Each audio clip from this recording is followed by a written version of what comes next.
فرمایا کہ کہا جاتا ہے کہ صاحب پردے میں بھی فتنہ ہو جاتا ہے، پردہ کرنے سے بھی فتنہ ہو جاتا ہے کہ برقع پہنا ہوا ہے اور فتنے میں مبتلا ہے۔ تو اس کا جواب یہ ہے کہ وہ بھی پردہ میں کوتاہی کی وجہ سے ہوتا ہے۔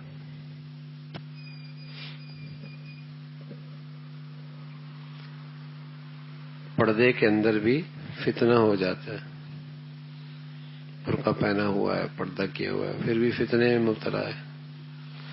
تو جواب یہ ہے کہ حقیقت یہ ہے کہ وہ پردے میں بھی کوتاہی کی وجہ سے ایسا ہوتا ہے۔ اگر پردہ صحیح ہوتا تو یہ مصیبت نہ آتی۔ تو اس فتنے کی وجہ پردہ نہیں ہے، اس فتنے کی وجہ پردے میں کوتاہی ہے، پردے میں کوتاہی ہے۔ یعنی پردے میں کچھ بے پردگی ہوتی ہے تب فتنہ ہوتا ہے۔ اگر پردہ میں ذرا بے پردگی نہ ہو تو کوئی وجہ فتنے کی نہیں۔ جہاں پردہ نہیں ہوگا یا پردہ ہے اور پردے میں کوتاہی ہے تو وہاں فتنہ ہوگا۔ جہاں پردہ نہیں ہے وہ فتنہ ہے، یا پردہ ہے بظاہر برقع بھی ہے، چادر بھی ہے، پردہ ہے، لیکن اس پردے میں کوتاہی ہے تب بھی فتنے میں مبتلا ہو جائیں گے، تب بھی فتنہ ہو۔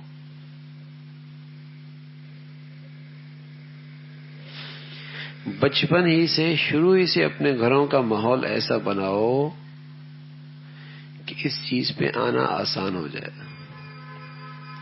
اگر یہ ماحول نہ بنایا اور پانی سر سے اوپر ہو گیا تو آدمی خون کے آنسو روتا ہے، روک نہیں سکتا، روک نہیں سکتا۔ ماحول بناؤ گھروں کا۔ اگر گھروں کا ماحول محبت سے، شفقت سے نہیں بناؤ گے تو کل اپنا بھی دین پہ چلنا مشکل ہو جائے گا۔ اگر گھروں کا ماحول دین کے مطابق نہ بنایا تو کل اپنا بھی دین پہ چلنا مشکل ہو جائے گا۔ شادیاں ہیں، غمیاں ہیں، خوشیاں ہیں، اولاد کے لیے فیصلے ہیں، اگر دینداری میں دونوں مشترک نہ ہوئے تو کیا کریں گے؟ بچوں کی تعلیم کا مسئلہ، تربیت کا مسئلہ، شادیوں کے مسئلے، غمی خوشی کے مسئلے، تو اگر گھروں کا ماحول نہ بنایا تو مسائل بڑھتے چلے جائیں گے، اپنا دین پہ چلنا بھی مشکل ترین چیز ہو جائے گی۔ حکمت کے ساتھ اچھے طریقے سے اپنے گھروں کا ماحول بناؤ۔ یہ جو غلط فہمی ہے نا کہ پردے والے کے اندر، پردے والی بھی تو فتنے میں مبتلا ہے، پردے والی بھی تو فتنے میں مبتلا ہے۔ حقیقت یہ ہے کہ اس پردے میں کہیں کوتاہی ہو رہی ہے تبھی تو فتنے میں مبتلا ہے۔ اگر پردہ صحیح ہوتا تو فتنے میں مبتلا نہ ہوتے۔ وہ بھی کسی کوتاہی کی وجہ سے تو فتنہ میں ہے۔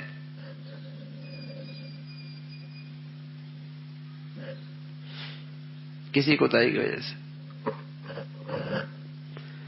تو اپنے گھروں کا ماحول شروع ہی سے بناؤ، بچیوں کا، بچوں کا، بڑوں کا ماحول بناؤ، ورنہ اپنا دین پہ چلنا مشکل ہو جائے گا۔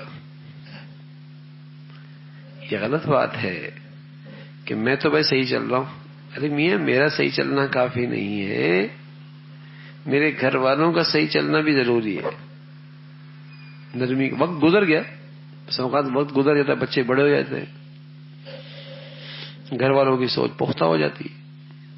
حکمت کے ساتھ اپنے اخلاق سے انہیں اچھے ماحولوں میں لایا جائے، ترغیب دی جائے، محبت کی جائے، لیکن ہر وقت ایک دھن سوار ہو کہ میں نے اپنے گھروں کا ماحول دین کے مطابق ڈھالنا ہے، بے فکری اور غفلت نہ ہو۔ اگر بے فکری اور غفلت ہے تو اس کا مطلب یہ ہے کہ اس کے دل میں اللہ کے احکامات کی عظمت نہیں ہے.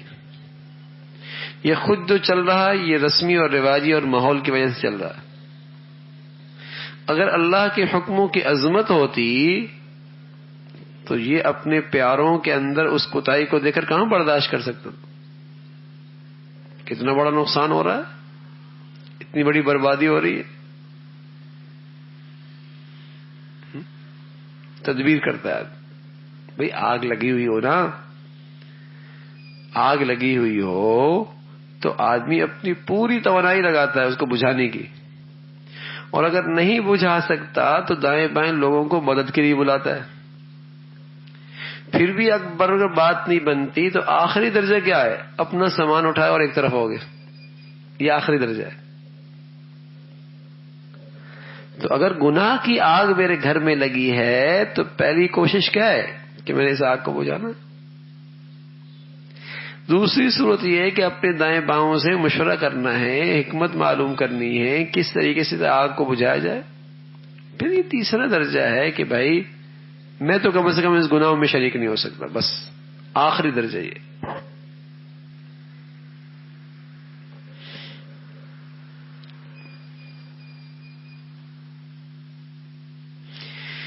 یہ جو کہا جاتا ہے کہ صاحب پردے میں بھی تو فتنہ ہو جاتا ہے، اس کا جواب یہ ہے کہ وہ بھی پردے میں کوتاہی کی وجہ سے ہوتا ہے. یعنی پردے میں کچھ بے پردگی ہوتی ہے تب فتنہ ہوتا ہے. اگر پردے میں ذرا بے پردگی نہ ہو تو کوئی وجہ فتنے کی نہیں. بے پردگی کے بہت برے نتائج ہو رہے ہیں، اور یہ کم عقل اور بدفہم لوگ اس وقت سمجھیں گے جب بات ہاتھوں سے نکل جائے گی. بے پردگی کے بہت برے نتائج ہو رہے، اور یہ کم عقل اور بدفہم لوگ اس وقت سمجھیں گے جب بات ہاتھ سے نکل جائے گی. اس وقت تو دماغ کو چڑھ رہی ہے، بدحواس ہو رہے ہیں، مگر یہ نشہ بہت ہی قریب اتر جانے والا ہے.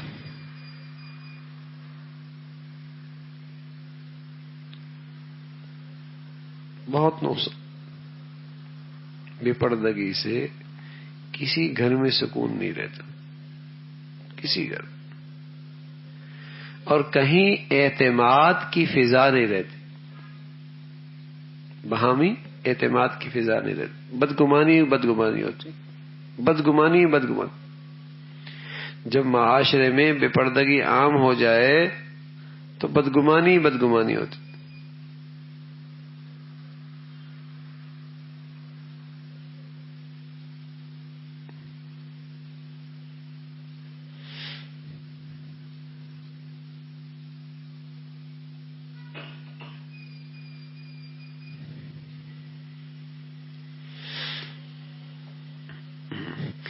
بعض عورتیں جو متشرع ہیں وہ سب نامحرموں سے پردہ کرتی ہیں، حتیٰ کہ چچا زاد بھائی سے بھی ان کے اوپر بڑے تان ہوتے ہیں کہ بھلا بھائی سے بھی کہیں پردہ ہوتا ہے. عورتوں کے نزدیک چچا کا لڑکا ایسا ہے جیسے سکا بھائی. ہم بھی تسلیم کرتے ہیں کہ سکا بھائی ہے، لیکن ایسا بھائی ہے جو سگ سے ماخوذ ہے، جو سگ سے محفوظ ہے. الف جو آخر میں لگا ہوا ہے وہ ایسا ہے جیسے بڑی ہانڈی کو ہنڈا کہہ دیتے ہیں، اسی طرح یہاں سگا کے میں نے بڑا سگ ہے. ہاں خطرہ ہے، اس لیے کہ بے پردگی سے جو قریبی رشتہ داروں میں خطرات ہوتے ہیں وہ باہر سڑک پہ چلنے والے کے تھوڑی ہوتے ہیں. اس لیے کہ اس کی تو رسائی مشکل ہوتی ہے، اس کو تو ملنے میں حجاب ہوتا ہے، اس لیے کہ اس کو تو وہاں تک پہنچنے میں بہت رکاوٹیں اٹھانی پڑتی ہیں. لیکن جب رشتہ دار جن سے پردہ فرض ہے جب وہاں پردہ نہیں ہوتا تو وہاں خطرات زیادہ ہوتے ہیں. اس لیے کہ وہاں رسائی آسان ہے، وہاں ملنا آسان ہے، وہاں پہنچنا آسان ہے، وہاں بات چیت آسان ہے، وہاں اختلاط آسان ہے، اس کے خطرات زیادہ ہے۔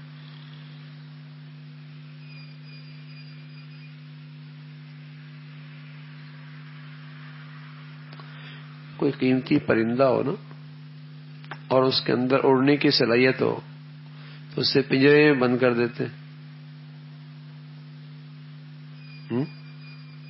پنجرے میں بند کر دیتے،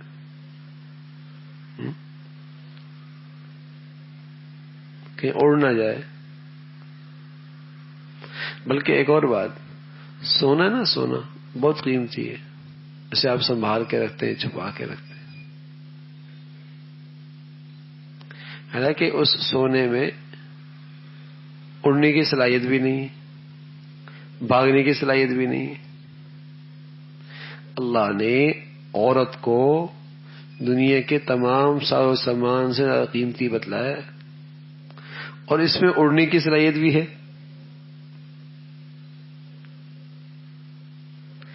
اس کے اندر دوسروں سے مانوس ہونے کی صلاحیت بھی ہے۔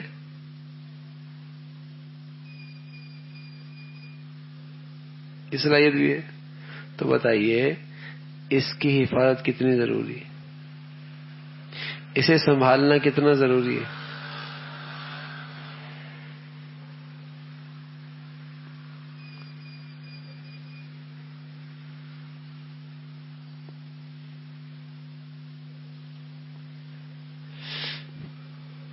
عورتیں تو عورتیں، ایسے پردے سے مرد بھی خفا ہیں۔ کسی نے ہمت کر کے اپنے قریبی نامحرم رشتہ داروں سے پردہ شروع کر دیا، اب چاروں طرف سے اعتراض کی بھرمار ہے۔ ایک صاحب کہتے ہیں میاں کچھ نہیں، اب عزیزوں میں آپس میں محبت ہی نہیں رہی۔ دوسرے صاحب بھی کہنے لگے ان کے گھر جائیں تو کیا دیواروں سے بولیں گے؟ یعنی جب تک عورتوں سے مذاق نہ ہو مزہ ہی نہیں آتا، گھر میں رونق ہی نہیں ہوتی۔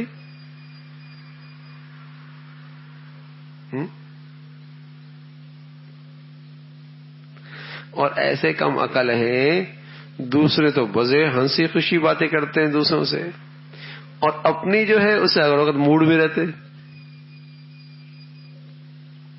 ہر وقت موڈ میں رہتے، دوسروں سے بڑی گپ شپ، وہ بھی فری یہ بھی فری، اور جب اپنوں کی باری آتی تو موڈ خراب ہو جاتا۔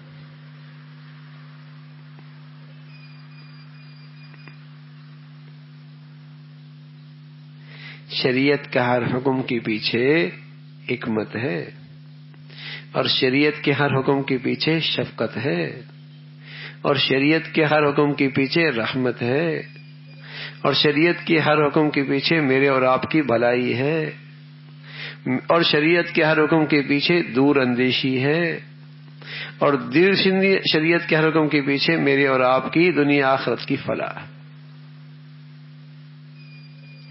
ہم وہاں تک نہیں پہنچتے جہاں شریعت کے حکم کی نظر ہوتی ہے،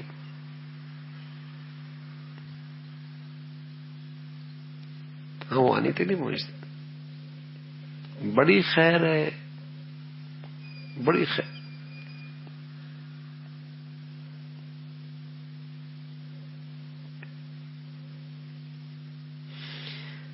تو دوسروں سے گھر میں جائیں گے تو بھائی دیواروں سے بولیں گے، اب ہم ان کے یہاں جانا ہی بند کر دیں گے۔ سبحان اللہ! کیا عزیزوں کے تعلقات آپس کا میل جول بے پردگی ہی پر موقوف ہے؟ اگر یہ میں نے ہے تو نعوذ باللہ اللہ میاں پر اعتراض ہے کہ ایسے قریبی رشتہ داروں کو بھی نامحرم قرار دیا۔ استغفر اللہ!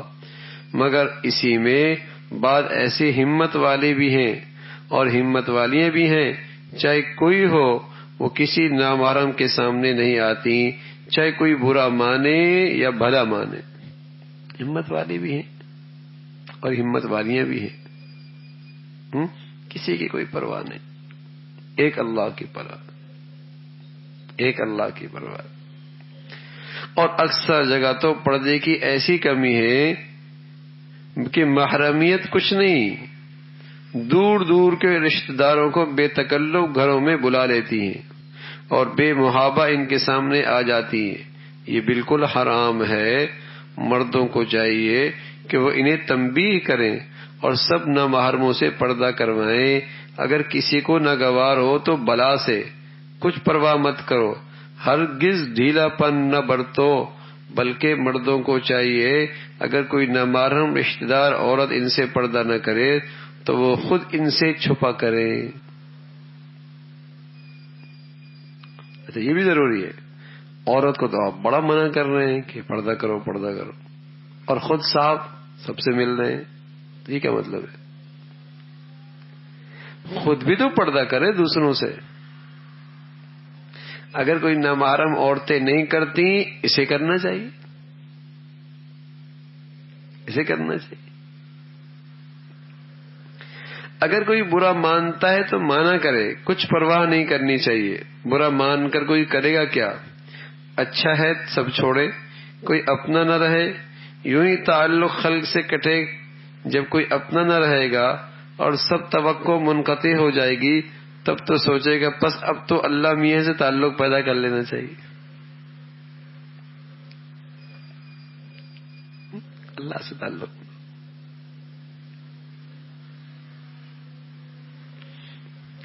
اب اللہ کے بنو، جتنے تعلقات کم ہوں اتنا ہی اچھا ہے۔ بھائی یہ تو سوچو کسے کسے راضی کرو گے؟ راضی تو ایک ہی ہوتا ہے، کئی تو راضی ہوا نہیں کرتے، تو بس ایک اللہ ہی کو راضی کر لو۔ بہت سے آدمیوں کہاں تک راضی رکھو گے؟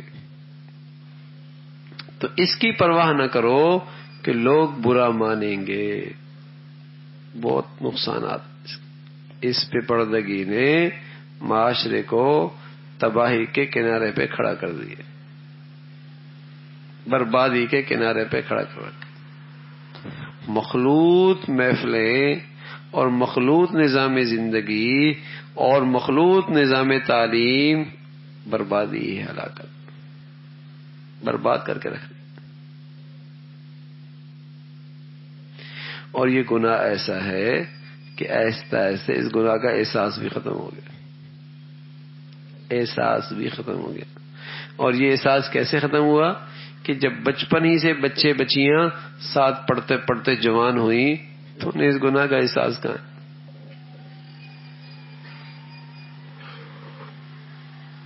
جب بچپن ہی سے ساتھ پڑھتے پڑھاتے رہے، اب اس گناہ کی برائی کہاں؟ زندگی اسی میں گزری ہے، پلے بڑے اسی میں۔ اب تو کوئی اس کے خلاف کہے تو طبیعت بڑی چبھتی ہے، طبیعت میں بہت بھاری لگتا ہے، یہ کیسے؟ زندگی ایسی گزری۔ تو اپنے ماحولوں کو بناؤ، اپنے گھر والوں کا ماحول بناؤ۔ اگر نہ بنایا تو ہمارے لیے دین پہ چلنا مشکل ہو جائے گا، مرد کے لیے دین پہ چلنا مشکل ہو جائے گا، اس لیے کہ زندگی اکیلے نہیں گزرتی، زندگی اکیلے نہیں گزرتی۔ 10-20 معاملات ایسے ہوتے ہیں جس میں گھر والوں کے فیصلے بھی ساتھ کرنے پڑتے، تعلیم کے ہیں، تربیت کے ہیں، غمی خوشی کے ہیں، شادی بیاہ کے ہیں، تقریبات کے ہیں۔ تو اگر ان دونوں کی سوچ ایک ہوگی تب تو فتنوں سے بچو گے، ورنہ مشکل ہو جائے گا، ورنہ آدمی ہتھیار ڈال دیتا ہے، ورنہ ہتھیار ڈال جاتا ہے۔ اور خواہشات کی زندگی میں اکثریت ہوتی، بچہ بھی ادھر ہو گیا، بچی بھی ادھر ہو گئی، بیوی بھی ادھر ہو گئی، یہ بیچارہ اکیلا کھڑا ہے۔ خواہشات کی زندگی میں اکثریت ہوتی ہے، یہ اکیلا کھڑا ہے بیچارہ۔ اور جب موقع تھا سنبھالنے کا نہیں سنبھالا، آج اکیلا کھڑا ہے، سب اسے کوس رہے ہیں۔ تو حکمت کے ساتھ گھروں کا ماحول بننا چاہیے، حکمت کے ساتھ۔ اللہ بھائی ہم سب کو اس کی توفیق نصیب فرمائے۔